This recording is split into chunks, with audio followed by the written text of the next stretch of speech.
Hi, welcome to the vlog. Right, today, hopefully it's brighter because I've got this light here. Now, the reason I haven't had the light in previous weeks, actually I'll cover that a bit later. But today's vlog, we've got a few things to get through. Now this, because I've got a weekly vlog going at the moment, it's a good opportunity for me to report on any topical stuff that's going on in the world of caravan. This is quality caravan vlogging.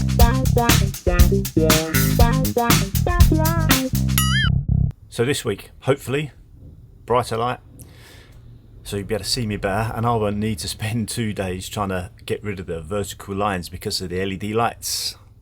Last week I had them slightly dimmed and it caused all sorts of problems, and this light is causing me a real problem. So in today's vlog we have deposits on Caravan and Motorhome Club sites, bit of a fire that could cause a problem with caravan supplies, as if things weren't bad enough anyway. Bailey's frosted window, shock horror. Briefly discuss ferry prices because I've got a few things to say on that. Towing law, breakdown cover on a caravan, and some more bits, but you have to wait right to the end for those. Oh, the suspense is killing you, I know. First of all then, let's talk about Caravan and Motorhome Club. Now if you get the magazine, if you're a member you get the magazine monthly, or if you're on Twitter or Facebook or any social media, you'll have seen there's a load of discussions about Caravan and Motorhome Club considering the idea of deposits. Now this gets talked about every so often, and if you do a quick Google search like I did, you'd see that maybe even 10 years ago that people are talking about it. So it's not, by no means it's not a new thing. I think the problem they've got at the moment is supply is just not enough for the demand. So there aren't enough caravan spaces for the demand, or maybe there are but they're just not being used correctly or booked correctly.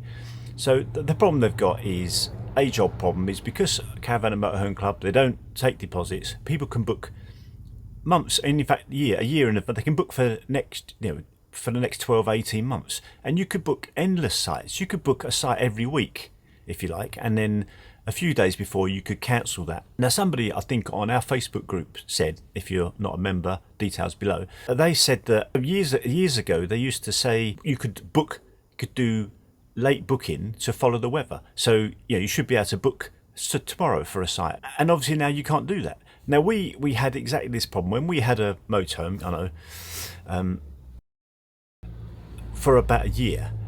The idea was, we thought we could just on the Friday ring up places and to Saturday to go and have a weekend away somewhere, but that absolutely couldn't happen.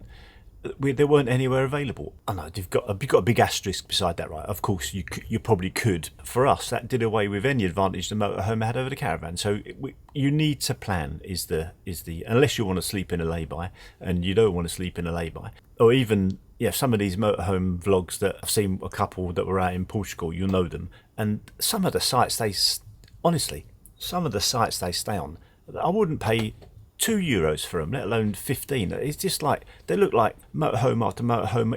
They're just in a car park. Anyway, I'm going off piste here. The Caravan Club, of course, what they do, they put feelers out to people, and questions I'll put some questions up here that have been asked in the last AGM, 2020's AGM, about can they look at introducing non-refundable deposits. Now, of course, what that would mean is that if you booked 10 sites and you didn't use those 10 sites, you're not going to get the deposit back. But of course, Caravan Club hedging their bets. I think in this month's magazine they've said they're looking at introducing refundable deposits. Now that's a half-baked idea. Of course, the problem that having deposits does is that some of these rich motorhomers, sorry to have a dig at motorhomers, and I know you're not all rich, I'm joking of course, but anyway, people with loads of money are not bothered about deposits. You might say, you want to book 10 sites at £25 deposit each, £250, that's nothing. Whereas a lot of people, £250 is a lot of money. So you just end up, it won't fix the problem at all. Caravan Club are looking at introducing refundable deposits. Now, if they're going to do it, I think they should go the whole hog. Maybe whilst we're in this situation where too many people want not enough pitches, or where pitches are being booked and not used, then something needs to change. Interested in your comments. Now, during the week you might have seen on the news there was a fire in a plastics factory in Hull. Now, immediately started to ring alarm bells with me, because I know Hull, I know certainly Coachman and Swift are in that area, and this factory, as it seemed, makes, amongst other things, caravan shower units. So I'll probably put some photos up, and I'll put a little map up of where the factory was and how close they are to a caravan manufacturer. So obviously it supplies the caravan industry. Burnt down. Luckily nobody was injured as far as I know. But it's another kick in the teeth for people that are waiting for caravans, I'd imagine, if indeed it will cause delays, which I can imagine it will, because if they're using one manufacturer, I know, doing a quick Google, I know certainly Coachman have Bridgewood Plastics on their list of suppliers, or partners as they call them, so they definitely supply Coachman. I'd imagine as Swift are quite near, they probably supply them as well. So there could be an issue with caravan manufacturing because of showers now, as if COVID and everything else supply, lorry drivers and everything, all the other problems we've got are not enough. We've got that to contend to as well, or rather the industry have, and you if you're waiting for a new caravan. So if you are waiting for a new caravan, it might be worth in a little while contacting the dealer to see if there's any change in your delivery dates. I don't know, there might not be. Another subject, frosted windows in caravan toilets. Now, a while back I did a review of the Unicorn 5, so the new Unicorn, and I'd noticed that there was no frosted window in the bathroom and the shower, the washroom, whatever you want to call it. And I thought that was weird. And then a while back, about a month ago, Bailey put a tweet out about in Prima Leisure they do these basically frosted window stickers that you can stick to the bathroom window if you want a bit of privacy. Now, earlier this week, where we are now, Bailey had another Facebook tweet about frosted windows and this thing from Prima Leisure that you can buy. Somebody commented on it, and I kind of commented as well to say it's probably to do with all the shortages. They can't get frosted windows in a light-hearted, jokey manner. Maybe they could offer it as an option. In fact, when you get it built, they could offer it as an option. They'd apply the sticker for you, right, rather than you have to do it. Anyway, when I looked again, that tweet had been deleted. That reply to a Facebook post had been deleted. So obviously it might hit a raw nerve there with Bailey. I know some people don't care about it. I think it's building regulations on a house that if you have a bathroom window, you have to have it frosted. So I don't see why Bailey would think it was a good idea not to have it frosted. I know you can shut the blinds, and I know frosted windows don't offer absolute privacy. If you've got the light behind you, they'll probably still see you, make out the silhouette of you having a pee. I think personally they've got to either, one, rethink these frosted windows in the bathroom, or at the time of purchase they should offer you a choice whether you want it frosted or not. I don't see what advantage it gives anybody it not being frosted, or at least have a choice. Again, your thoughts on that? Obviously, news this week about COVID isn't brilliant. There's been a new strain and everyone's gone into turmoil and a downward spiral again about it. But we are looking to book the ferries to go to France next year. Now, I've looked at the prices this year, or Mandy's been looking actually on loads of different companies, but primarily P&O ferries. I'll just look at my notes here. So I put a thing up here. In 2019, we paid £266 return with the caravan to go from Dover to Calais with P&O ferries. £266. I just looked this morning, just before I did this vlog, and the cost for next July 2022 is £612. £612 return. That's an increase of £346. It's more than doubled, right? It's more than the cost of the ferry has more than doubled. That's really.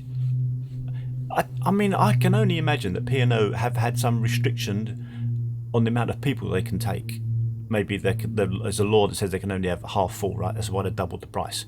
That would kind of make sense, but again, we're getting absolutely hit as caravanners. We're getting hit on the price of caravans, get hit on the price of fuel, hit on the ferries. So I haven't looked. I would imagine the channel, is anyone call it that anymore? The Channel Tunnel would be cheaper than that. So again, ferry prices, what the hell? So the towing law's been supposed to come in on November the 15th. This thing where you don't need B&E on your license anymore to tow caravan heavier than what, I don't know, the figures or whatever. You know, it doesn't matter to me. I've got a granddad license, so I can tow it anyway. That's been delayed, so it's supposed to come in on November the 15th. Now I had some really email that you can't possibly understand, given the reasons why. Basically, it wasn't approved in time, so I think they're hoping to get it through by the end of this year. I think that seems to be what they've been saying. But anyway, so if you did rush out and buy a heavy caravan, by the time you probably get it, you'll have the B&E. So we've been looking at changing banks. Wait, this is caravan related. One of the things with our current bank is that we get breakdown recovery in with that. It's £13 a month we pay, and you get medical insurance, breakdown recovery, a few other bits, phone insurance and stuff.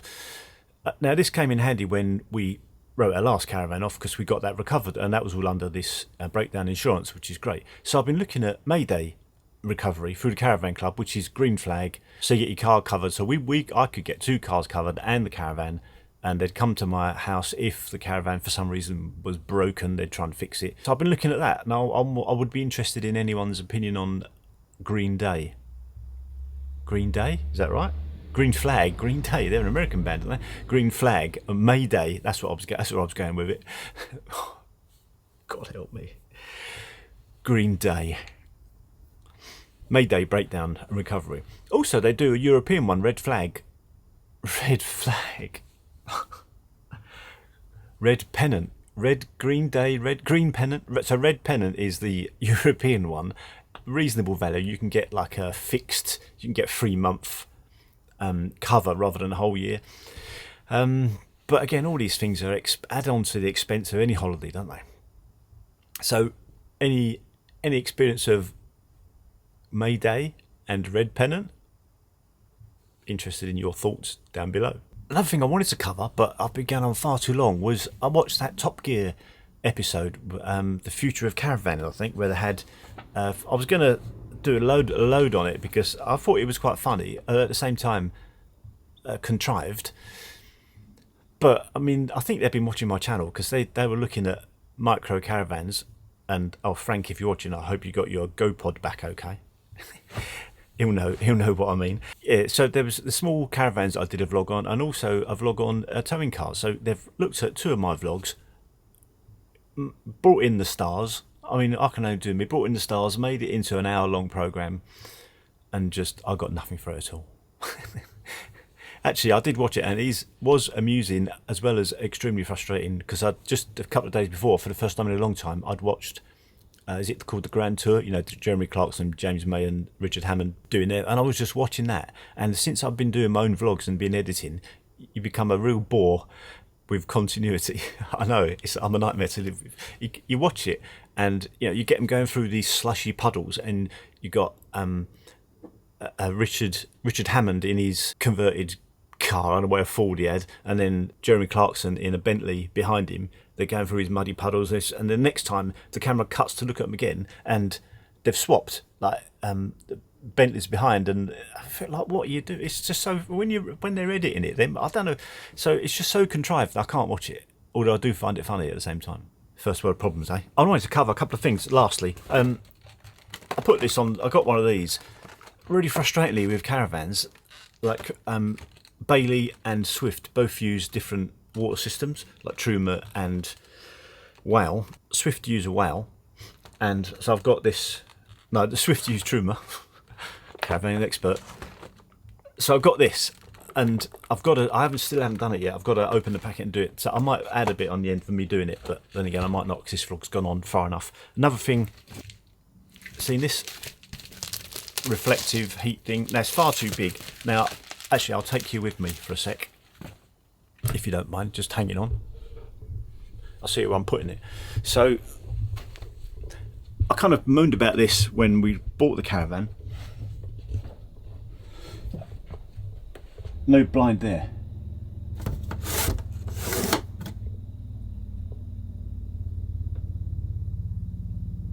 What the hell was that noise? Sounds like the pump.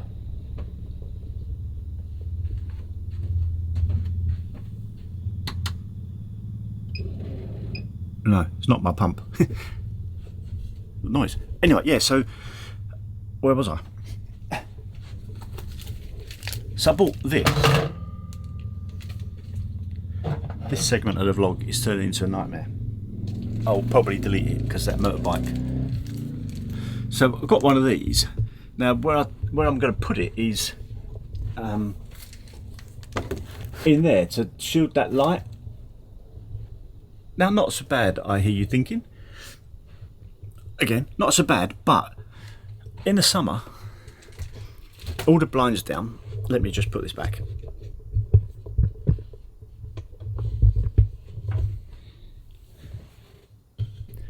So in the summer, with the blinds down and the aircon on, keeping it nice and cool, you'll always have that one window in the roof that hasn't got the blackout blind. So you'd be surprised how much heat comes through there. Now it defeats the object having the aircon on if you've got a sun streaming through, especially when we're in France. It's 35 outside. I'm trying to keep the caravan down to, I don't know, 20, and I've got that there heating the whole caravan. So I will cut this accordingly and pop it in there. Genius. I know. Oh, one last thing. It's alright. It's Caravan Vlog.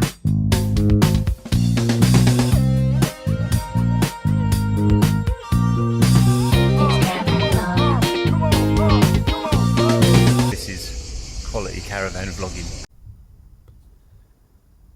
Thanks for sticking with us through the outro music. What I've started doing in the last few vlogs is doing a little bit of sort of funny vlogging, a little bit of vlogging after the credits.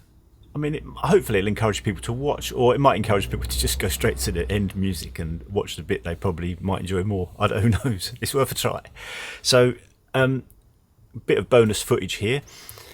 Firstly, a little surprise for you. And secondly, just a bit of stuff about me in general. A couple of weeks ago I did a vlog where I was talking about stickers, and I was like, there's no way I'm doing stickers, don't come to me for stickers. A few people, it doesn't take many. I've got it written down, actually, well, quite a few people, I've got it written down here. How many? Two people said, no stickers, blah blah blah. So it got the better of me. I know you're going to be able to see these. Now, not just any sticker. Now, I see vloggers giving away stickers, and I've got people that are sticking them on fridges, on doors, it's okay on a 10, 15, whatever year old caravan or motorhome. But I tell you now, I'm not sticking your sticker on a brand new Swift Challenger. Not even Elegance, just Challenger. I'm not doing it. So I thought, what would I do? So what I've done is, again, same logos here. I'm not sure if you can see it because I'm getting all sort of stuff on the screen there. So unstick it like you would any other sticker, but it's a low, if I stick it to there, a low stickiness goes on your window so you can see it from the outside, and then it'll peel off easy. How good's that? Nothing but the best for caravan vlogger, I have to say. As somebody would say, they're probably very middle class stickers. So I've got a few of these.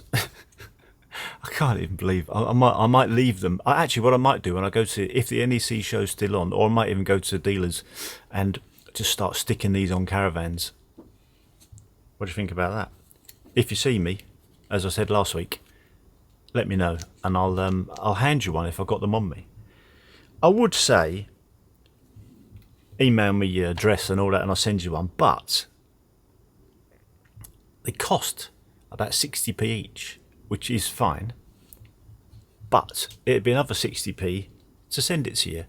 Now, you might be worth 60p, but you're not worth £1.20. I alluded to earlier about not having the bright lights, so the last couple of vlogs have been challengingly dark, shall we say. Well, challenging for you to watch maybe, but challenging for me to edit, especially with the horizontal lines with the flicker from the dimmed lights. So I've got the lights up to 100. Now, the reason I'm having trouble with light sensitivity is that one eye has developed a cataract. I know I don't look old enough. Probably not old enough. So about a year and a half ago, I went to the opticians to get a new prescription for glasses because my eyes had changed, but my left eye had got better. This is a miracle. So I went into the opticians and suggested this was some kind of miracle. Without looking up from his notes, he says that would be a cataract. I thought, oh my God, how can such good news go to such bad news? Anyway, so in a couple of weeks' time, I'm having it fixed. Now, I know Bob Earnshaw, if you watch his channel, he had them done earlier this year. I think he had a bit of a nightmare initially. So it's a slightly nervous time for me, although it's just, I haven't got to get it done, but it is, it is absolutely annoying. It's like constantly having either a really dirty lens on your glasses, or if you ever had, I call it sleep in your eyes. So your eyes are a bit gammy in the morning, and when you look through it, it's a bit, can't really see. It's like that, and it's just really frustrating. This eye's okay, so it doesn't affect work or anything. I can still work and stuff like that. But anyway, that's a bit of personal news from me. There you go. And with that bombshell, as Jeremy Clarkson might say, thanks for watching. See you in the next one. This is Quality Caravan Vlogging.